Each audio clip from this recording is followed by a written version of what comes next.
Well, another top story we're following, the Salt Lake City International Airport already experiencing delays from nationwide staffing shortages amid the longest government shutdown in U.S. history. Now it's among 40 major airports where the U.S. Department of Transportation plans to reduce air traffic starting Friday. ABC4's Bayan Wang joins us live now at the airport. Bayan, a lot of people traveling for the holidays, I imagine.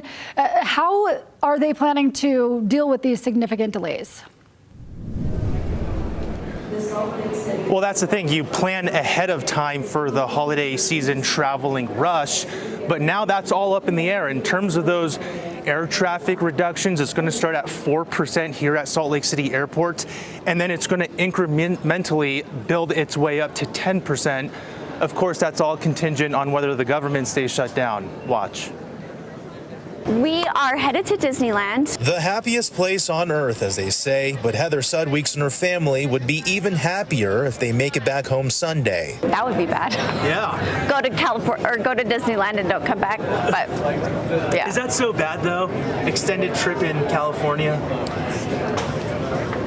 I mean, we don't like Disneyland that much. Salt Lake City International is set up for delays and cancellations with a reduction in air traffic starting Friday. The airport told ABC4 News that it's unclear to what extent they will be impacted and didn't comment further Thursday. But just a day prior, the airport's executive director, Bill Wyatt, gave ABC4 News some indication on what's to come. This is frankly only going to get worse until the matter is fully resolved. This, as TSA agents and air traffic controllers are required to show up to work with no pay amid the government shutdown. You're talking about people who've been working for north of a month without compensation. So what can travelers do amid these unprecedented times? Getting to the airport 2 hours early is the typical advice, but with the shutdown, AAA Utah spokesman John Trainer suggests planning to get to your destination even earlier. If you can travel a few days early and move your flight, do it. Or just skip the airport. If you can drive, drive. Avoid the airport if you feel comfortable, more comfortable doing that, and if that's a possibility. But for many like Julie Jorgensen, a road trip isn't an option, especially when you live on the other side of the country.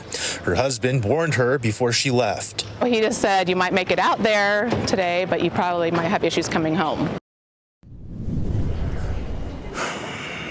And here's a misconception. I heard a few travelers talking amongst one another saying, thank goodness my airport back home isn't one of those 40 major airports that are going to experience air traffic reduction. Here's the thing. All these airports are connected, so if you are flying out somewhere and there's a cancellation or there's a delay, that's gonna push back flights in all the airports across the country. So it's one of those things that experts are keeping a lookout for. Is it gonna stay at a 10% reduction? What happens if this lasts a few more weeks? Are we gonna see that increase? The question of the day, Lindsay. Yeah, I'll send it back to you. Thanks, Bayan.